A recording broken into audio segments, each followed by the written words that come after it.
Hello everyone, this is Shalini. Welcome to the legal lens. आज की series में हम भारतीय नागरिक सुरक्षा संहिता का चैप्टर 3 कवर करेंगे, जो डील करता है पावर्स ऑफ कोर्ट से। तो डिस्कशन स्टार्ट करने से पहले हम देख लेते हैं कि ये कहाँ से कहाँ तक सेक्शन दिया हुआ है। तो चैप्टर 3 में सेक्शन 21 से 29 तक कवर किया हुआ है, जिसमें 21 में है courts by which offences are triable, 22 है sentences which high courts and sessions जज में पास, 23 में है सेंटेंसेस विच मैजिस्ट्रेट में पास, 24 है sentences of imprisonment in default of fine, 25 है sentence in case of conviction of several offences at one trial, 26 है mode of conferring powers, 27 में है पावर्स ऑफ ऑफिसर्स अपॉइंटेड, 28 में है विड्रॉल ऑफ पावर्स एंड 29 में है powers of जजेस and magistrate exercisable by their successor in office. अब हम देखते हैं प्रोविजन में क्या है। Chapter 3 powers of court, section 21 deal करता है courts by which offences are triable. First clause है इसका, अगर कोई भारतीय न्याय संहिता में ऑफेंस कमिट हो रहा है तो उसका ट्रायल हाई कोर्ट कर सकती है, कोर्ट ऑफ सेशन कर सकती है, या कोई अन्य कोर्ट भी कर सकती है जो कि फर्स्ट शेड्यूल में मेंशन की हुई है ट्राई करने के लिए। प्रोवाइजो इसका कहता है कि यदि कोई ऑफेंस वुमेन के अगेंस्ट में है या चाइल्ड के अगेंस्ट में है भारतीय न्याय संहिता के अंदर में, और वो कमिट होता है, तो वहाँ पर जो प्रिसाइडिंग ऑफिसर होगी वो वुमेन होगी। उस केस का ट्रायल वुमेन प्रिसाइडिंग ऑफिसर के द्वारा ही किया जाएगा। क्लॉज 2 कहता है कि जहाँ पर कोर्ट मेंशन है कि किस कोर्ट के द्वारा किया जाएगा, किसी अदर लॉ में, लाइक पॉक्सो में दिया हुआ है कि स्पेशल कोर्ट के द्वारा ट्रायल होगा, तो उसी तरीके से जहाँ पे कोर्ट मेंशन है कि इस कोर्ट के द्वारा ट्रायबल होगा, तो वहाँ पर तो उसी कोर्ट के द्वारा ट्रायबल होगा। लेकिन अगर जहाँ पे नहीं मेंशन है, नो कोर्ट इज मेंशन, तो वहाँ पर जो ट्रायल है वो हाई कोर्ट के द्वारा भी हो सकता है या किसी अन्य कोर्ट के द्वारा हो सकता है जो कि फर्स्ट शेड्यूल में ट्राइएबल है। नेक्स्ट है sentences which high courts and session जजेस में पास। तो 22 जो है वो डील करता है कि कब कितना सेंटेंस जो है वो हाई कोर्ट पास कर सकती है और कितना सेशन जजेस पास कर सकते हैं। तो इसमें पहला है कि हाई कोर्ट जो है वो कोई भी सेंटेंस पास करने के लिए ऑथराइज्ड होती है। अब आया सेशन जज और एडिशनल सेशन जज का पावर। क्लॉज 2 कहता है कि सेशन जज और एडिशनल सेशन जज जो है वो भी कोई भी सेंटेंस पास कर सकते हैं, एनी सेंटेंस पास कर सकते हैं ऑथराइज्ड बाय लॉ। बट अगर वो डेथ सेंटेंस पास कर रहे हैं तो वो जो होगा वो subject to confirmation by the high court होगा, और ये कन्फर्मेशन जो होता है 409 में, सेक्शन 409 BNSS में लिया जाता है। 407 में जो कोर्ट ऑफ सेशन है वो सबमिशन करेगी हाई कोर्ट के सामने। उसके बाद 408 में कोर्ट को अगर एडिशनल कोई एविडेंसेस की ज़रूरत है तो वहाँ पर कोर्ट एडिशनल एविडेंसेस को मंगवाएगी, और 409 में अगर कोर्ट को लगता है कि उसे कंफर्म कर देना चाहिए उस डेथ सेंटेंस को, तो वो कंफर्म कर देगी, और अगर उसे नहीं लगता है तो वो एनल भी कर सकती है। नेक्स्ट है सेक्शन 23 सेंटेंस विच मैजिस्ट्रेट्स में पास।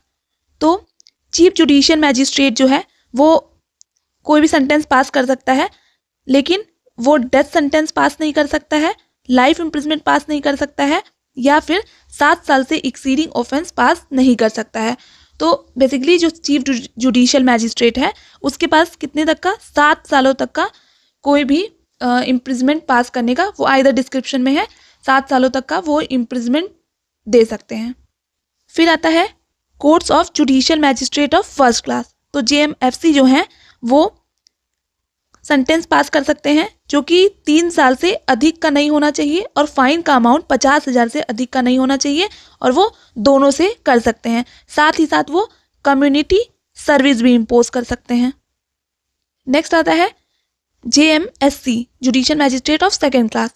ये 1 साल से ज़्यादा का इम्प्रिजमेंट नहीं दे सकते हैं, और फाइन का अमाउंट जो है वो 10,000 से एक्सीड नहीं करेगा, या दोनों लगा सकते हैं, और साथ ही साथ वो कम्युनिटी सर्विस भी इम्पोज कर सकते हैं। कम्युनिटी सर्विस का मतलब होता है ऐसी सर्विस जो कोर्ट के द्वारा किसी अक्यूज्ड पर्सन जिसको बेल दी जा रही है या फिर उसको पनिश करना है, तो वहाँ पर कोर्ट एक कंडीशन इम्पोज कर देती है कि तुम्हें सोसाइटी के वेलफेयर के लिए या सोसाइटी के गुड के लिए तुम्हें ये काम करना होगा। तो वो जो जिससे सोसाइटी का बेनिफिट होता है तो वही बोला जाता है कि वो कम्युनिटी सर्विस है। नेक्स्ट सेक्शन है section 24, sentences of imprisonment in default of fine. तो कोर्ट्स ऑफ जुडिशियल मैजिस्ट्रेट जो है वो अगर कोई पर्सन फाइन इम्पोज की गई थी और डिफ़ॉल्ट करता है उसकी पेमेंट्स में, तो वहाँ पर वो उस फाइन के बदले उसे इम्प्रिजमेंट भी दे सकते हैं। लेकिन यहाँ पे कंडीशन दी हुई है कि वो जो इम्प्रिजमेंट होगा वो एक्सेस नहीं होना चाहिए जो जुडिशियल मैजिस्ट्रेट का पावर दिया गया है सेक्शन 23 में। सेकेंड कंडीशन, इसका क्लॉज 2 कहता है कि जो पनिशमेंट इम्प्रिजमेंट दी जाएगी इन डिफॉल्ट ऑफ फाइन वो in addition to the substantive sentence of imprisonment होगी।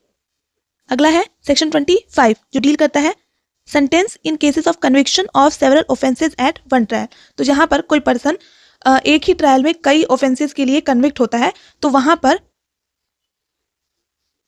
Court after considering the gravity of offence वहाँ पर जो पनिशमेंट है उसको कॉन्करेंटली भी लगा सकती है और कंसिक्यूटिवली भी रन करा सकती है। अब क्लॉज 2 कहता है कि अगर कोर्ट कंसिक्यूटिव सेंटेंसेस ग्रांट करती है तो वहाँ पर अगर सेंटेंसेस का पीरियड उसके जो कॉम्पिटेंसी है उससे ज़्यादा हो जाता है तो कोई ज़रूरी नहीं है कि उस कोर्ट को उस ऑफेंस को ट्राई करने के लिए कोर्ट जो है उसको हायर कोर्ट के पास भेजे।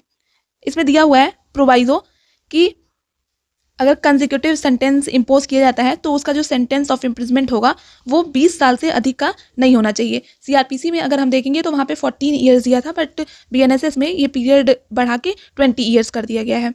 और दूसरी कंडीशन थी कि जो एग्रीगेट पनिशमेंट है वो एक्सीड नहीं करनी चाहिए twice the amount of punishment which the court is competent to inflict for a single offence.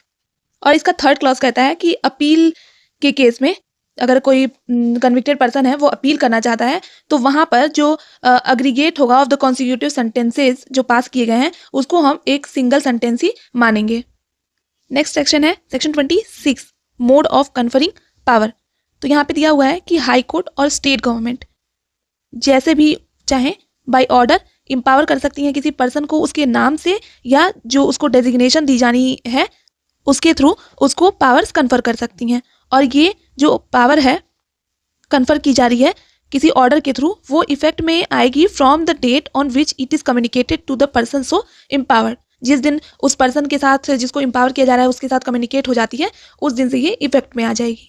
Next है section 27, powers of officers appointed. Next है सेक्शन 28, ये इंपॉर्टेंट है, विड्रॉल ऑफ पावर्स। ये इंडेक्स से भी पूछा जाता है और इसके अंदर की भी बातें पूछी जाती हैं। यहाँ पर हाई कोर्ट और स्टेट गवर्नमेंट ने अगर कोई पावर कन्फर किया था इस संहिता के अंदर में किसी पर्सन को या किसी ऑफिसर जो कि सबऑर्डिनेट थे उनसे, तो वो किसी भी टाइम पे उनका डिस्क्रिशन है कि वो विड्रॉ कर सकती हैं ऑल और एनी पावर्स। क्लॉज 2 में भी है कि अगर कोई पावर कन्फर किया गया था चीफ जुडिशियल मैजिस्ट्रेट के द्वारा या डिस्ट्रिक्ट मैजिस्ट्रेट के द्वारा किसी ऐसे मैजिस्ट्रेट को जो उनसे सबऑर्डिनेट थे, तो वहाँ पर उनके पास भी डिस्क्रिशन है कि वो कभी भी उस पावर को विड्रॉ कर सकते हैं। नेक्स्ट है सेक्शन 29, पावर्स ऑफ जजेस and magistrate exercisable by there successors in office. तो पहला क्लॉज इसका कहता है कि इस संहिता के प्रोविजंस के अंडर में रहते हुए किसी जज या मैजिस्ट्रेट की पावर्स एंड ड्यूटीज़ का प्रयोग या पालन उसके सक्सेसर इन ऑफिस द्वारा किया जा सकता है। क्लॉज 2 कहता है कि जहाँ पर कोई डाउट है कि कौन सक्सेसर इन ऑफिस होगा तो वहाँ पर सेशन जज जो है वो डिटरमाइन करेगा by order in writing the जज who shall for the purposes of this Sanhita or any proceeding or order there कौन डीम्ड किया जाएगा to be successor in office. और थर्ड क्लॉज में है कि जहाँ डाउट है कि सक्सेसर इन ऑफिस कौन होगा किसी जुडिशियल मैजिस्ट्रेट का, तो वहाँ पर पावर कन्फर की गई है चीफ जुडिशियल मैजिस्ट्रेट और डिस्ट्रिक्ट मैजिस्ट्रेट ये डिटरमाइन करेंगे बाय ऑर्डर इन राइटिंग कि कौन मैजिस्ट्रेट होगा जो इस प्रोविजंस के अंदर सक्सेसर इन ऑफिस होगा of such magistrate. So this was all for today. Next video में हम चैप्टर 4 को डिस्कस करेंगे। तब तक के लिए keep preparing, keep shining, keep learning. All the best. Thank you.